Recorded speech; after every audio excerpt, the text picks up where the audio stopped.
There's a lot you can learn about your male and female uniparental line after getting your sample analyzed by YFull and added to their tree.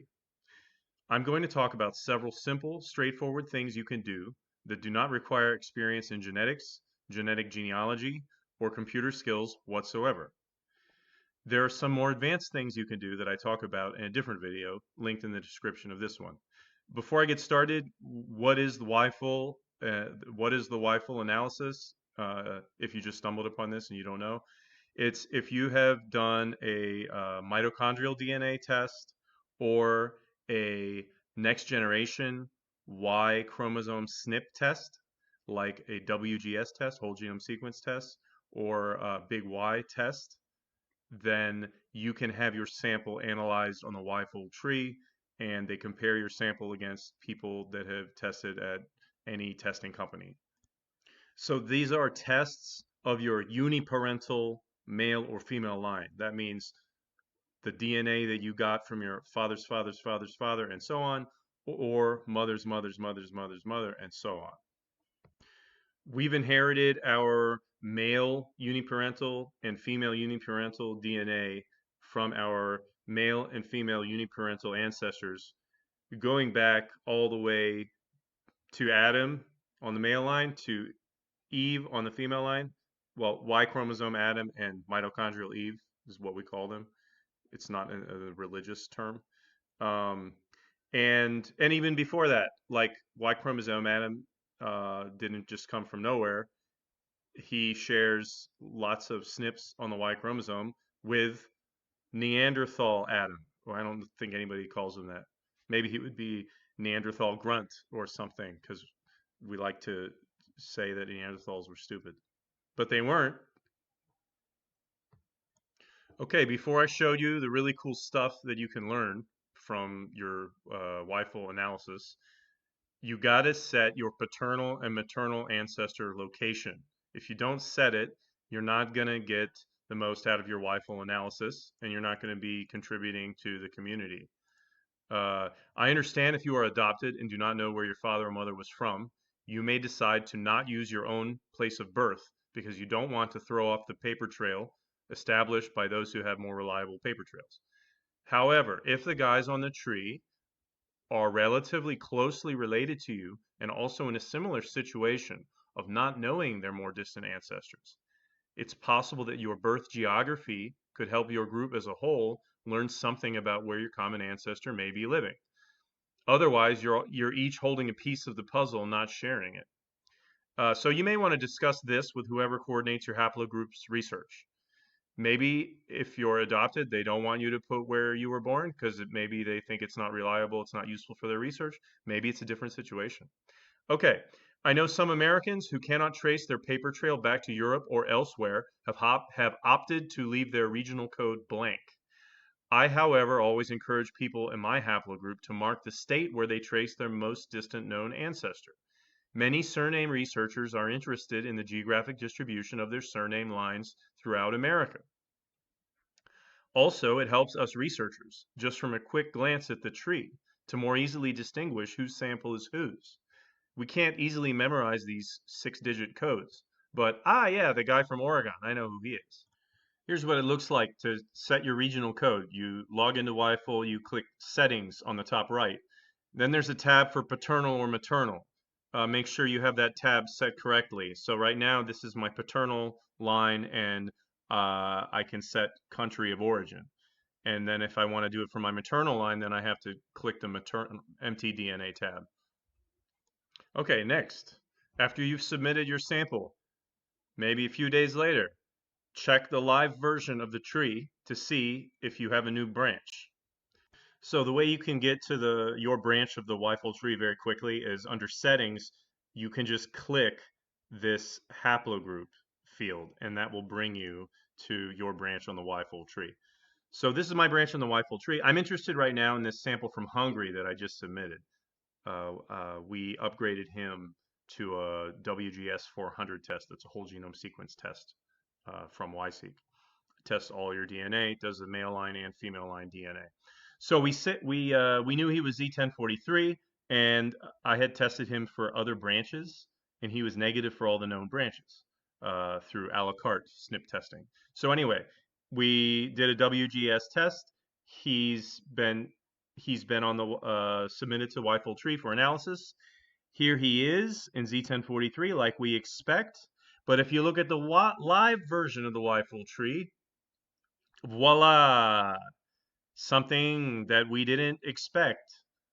His closest mainline relatives, guy from Czech Republic. And this little note means that on January 31st, they did the analysis and found that him and the guy from Czech Republic share three SNPs, these three SNPs. Okay, we don't know how old this branch is yet, but when they update the tree, switch back to the classic view, when they update the tree to the next version, which will be version 10.01, then these dates will be updated. I'll explain what they mean in a minute. And the new branch will have a date associated with it. Okay, the next thing you should do, look at and interpret the TMRCA estimate of your branch. Okay, TMRCA means time to the most recent common ancestor. It's how long ago your most recent common ancestor with your next closest relatives in your branch lived. If you look at the YFull tree, next to the branch, there is a label that says formed, and then some years, YBP, and then TMRCA, and then some years, YBP. So this means that this branch, JZ1043, its most recent common ancestor lived 2,800 years ago. You can gain valuable insight into who your ancestors may have been if you know where everyone today traces their descent by looking at the YFull tree, and how long ago your most recent common ancestor with them lived, also by looking at the YFull tree. So the biggest thing you get from doing the YFull analysis is what is publicly visible on the tree, who your closest relatives are, and how long ago your most recent common ancestor with them lived. My haplogroup had a large number of branching points in the Iron Age. We can visualize this better if you click Scientific tab at the top. So now we're looking at all the different branches of Z1043. Here on the right, you see the names of all the branches. But anyway, my screen's not big enough to show the names. But you see all the branching points, and then there's a timeline. This starting at like 800 BCE or 900 BCE, and this blue line is 1 AD. So most of these branching points happened before 1 AD. All these branching points in the Iron Age. We call this period of time the Iron Age. So our ancestors were very prolific during the Iron Age. And that helps us understand something about what was going on when they were alive. Now I've switched to a view of the tree that shows my line. I'm this Flemish sample here. My closest relatives and I descend from a most recent common ancestor who lived 1650 years ago. There, 1650. That's my line, and then these guys from England. One line became English and the other Flemish. So taking the geography with the TMRCA, we might assume that our most recent common ancestor lived somewhere between England and Flanders in about 370 AD. Sometimes it can be informative to visualize the distribution of people in your subclade or lineage on a map. Now, if everyone in your lineage is from the same place, then you don't really need to look at the map. You already know that they're all from the same place. If you have a lot of people in your lineage from a lot of different places, there are two different mapping tools that I've created that you can get to from YFull. Click the Info tab, then Map, and YFull has their own map that is showing how many samples were found in each country. So this is called an absolute frequency map. And they got links to two of my maps. I'll show you the Y heat map first. This is a relative frequency heat map. So it's dividing the number of samples from one region by the total number of samples that have been tested in that region. So it's trying to approximate what percentage of the men from this area, tracing their male line to this area, are positive for this line. So this is Z1043. Notice there is a big intensity. A lot of people from Russia are positive for this lineage. There's also a lot of people from Southwest Germany, Baden-Württemberg area. These are the two highest places of highest frequency. But I made another view that uses the same underlying data, but computes a diversity heat map instead of relative frequency. If you click this D, diversity is showing where do the oldest branches have the greatest representation. So which areas are represented in most of the older branches?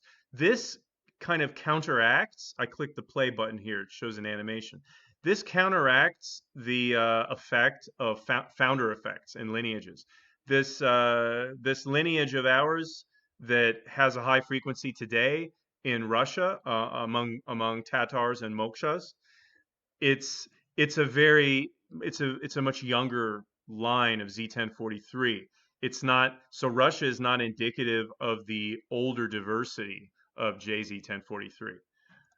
It's still even using this advanced mapping technique of a diversity heat map. It's still not clear what area has the highest diversity of Z1043.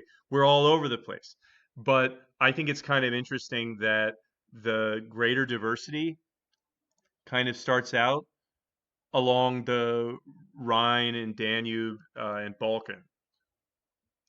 So maybe this is indicative of we got uh, we moved through Roman mediated migration to places all along the Rhine and Danube borders of the Roman Empire.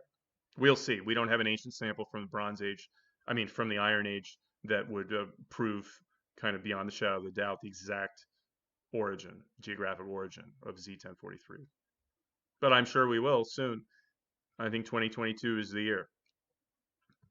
By the way, the Y heat map is takes as its input data the geolocated samples on the YFull tree. So if you don't mark your paternal and maternal origins, then my tool cannot make use of your information.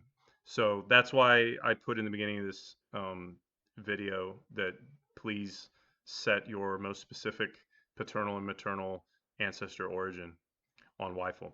Okay, next thing that I have developed is called Phylogeographer. It computes theoretical migration path for a snip, and it uses the YFull tree as well. So we click that link from YFull, it brought you to my webpage and shows a theoretical migration path. For my haplogroup, we are found in so many disparate locations that the algorithm cannot make a reliable path. It's like garbage in, garbage out. If your samples are all over the place, then you can't expect to have a reliable approximate migration path. Well, we're just hoping that as more people test, as more ancient samples are found, then we will get a more reasonable theoretical computed migration path.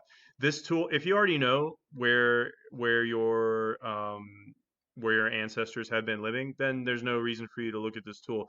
This is a data visualization technique, and it's a tool to be used, and you have to keep in mind it's computed by software that only has a very limited set of information going into it, and it's a very complex thing. But that being said, for some subclades, it can provide something that most people would say, this is a common sense. This is how I would interpret that this migration would have gone. Okay, I didn't show a mitochondrial DNA heat map because it's still under development, but I actually have begun development on it, and I expect that by YFull version 10.01 or at the latest 10.02 that this will be ready. Uh, so that will be cool. And I'm actually working on making a more improved implementation of the heat map. I'm not going to go into the technical details of that, but it will be more accurate. Okay, something else that you can do. You can send a message to the people you're related to on YFull, uh, because you want to know who are your relatives. So, and especially if they didn't mark a regional code, then you might want to talk to them and ask them, hey, where are you from, and can you please mark your paternal or maternal origin? The way you do it is you go into settings, and there's a mail box symbol. Click that, and then you can send messages to someone. The way you send a message is in the to field, you give the YFull ID, but just the number part without the YF prefix. And then you can just send a message, and then it will be delivered to their inbox. Other thing you can do is you can join a group, and then I'm not going to show that functionality. I'll talk about that in a more advanced video. But you can join a group, and then you can also share your results under sharing privacy settings, or sharing settings rather. You can share your results to someone. So if the person that is coordinating the research for your haplogroup, you probably want to share your results with them, because they're in a position to give you, if you don't understand what these maps mean and the more technical aspects, then share your information with them, and they will do this for free because this is their hobby and they're passionate about it, and they will tell you what it means. Okay, one last thing. There is also in your YFull, when you log in, there is a snip matches and also STR matches part. Uh, I would just say don't look at those, because it who the people that are actually your closest relatives are going to show up on the public version of the tree. There's no the STR matches and the snip matches. It's not really providing uh, practically actionable information. One of your next steps, however, should be to take your STR results and try to find people who have tested in STR databases, public STR databases, either from YSeq or from Family Tree DNA Project, and find relatives there. Uh, but that's a more advanced thing, and you can check out my tutorials on STR Match Finder. That's the tool that I use to find who's related based on the STRs. And then those people, depending on how closely related they are to you or the branch of interest to you, you might decide, okay, I want to advance the research, and then upgrade them to a whole genome sequence test, or big Y test, to advance the research by finding the SNPs that you're shared with them, and then get them analyzed on YFull tree, and then you advance the research. When was the branching point between you and them, and then the next branch and the next branch, however far back you want. I should have mentioned Mito YDNA is another YSTR database, and I guess it takes mtDNA data as well. I haven't submitted any mtDNA data to it, but I have found some matches through Mito YDNA, uh, STR matches that I would not have otherwise been able to find, because the difference in STRs was greater than the cutoff that Family Tree DNA limits, restricts your matches, STR matches to. So uh, uh, I always recommend people to upload their STRs to Mito YDNA especially if they didn't have any matches in family tree DNA. If you have relatives, you're just not being shown who they are. Oh, other thing I wanted to mention, the Y heat map was a collaboration between me and Thomas Kron, and it is supported by YSeek. Um, so yeah, if you appreciate these tools that I've developed, you could consider purchasing tests from YSeek. YSeek offers STR tests, a la carte snip tests. That's when you just want to test a single snip. Um, and for example, you think someone's related to you based on the STRs. You want to confirm it very cheaply. For $18, you can just test the one snip. If they're positive, then yes, they are in that branch with you. And then you might decide to invest the money to advance the research with a WGS 400 test. Uh, that's a whole genome sequence test. Tests all your DNA. And oh, and they also have mitochondrial DNA tests. And I forgot to mention one of the tests that I think they sell the most of are actually the snip panels. So this is if you tested at like 23andMe or MyHeritage, and you know your rough haplogroup, like they tell you you're R1A or some subclade of R1A, or if you're my haplogroup, you'll get the result L283, JL283. So you can then your approximate branch of the tree, but you want to know your exact branch. If you don't have the money, or you're not into it enough to spend the money for to advance the research the most, which is a WGS test, you can do a snip panel. They range from 88 to $88, uh, and it will test every snip that can be tested um, in your branch and give you your most specific subclade. One other thing, see this mug? I put a map that I had generated from Y heat map on this mug and put a label on it. I send this to people that have donated to advance my haplogroup research to buy WGS 400 tests. And yeah, you can hire me as a consultant to help you do stuff like this. It's pretty easy to do for me, and I can help you advance your research goals. I charge $50 an hour. Went up recently because of inflation.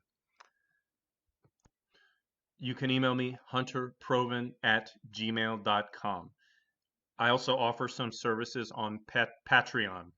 The name of the site is Phylogeographer on Patreon, and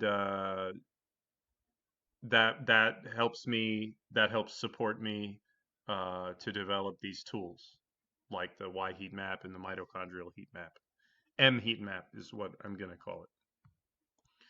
So then soon I'm going to make a video about like the advanced features of YFull analysis, and and I'm also going to make a sneak preview of what to expect in the improved heat map tool, including the mitochondrial heat map. And people that are my patrons on Patreon will have a sneak peek at this video update.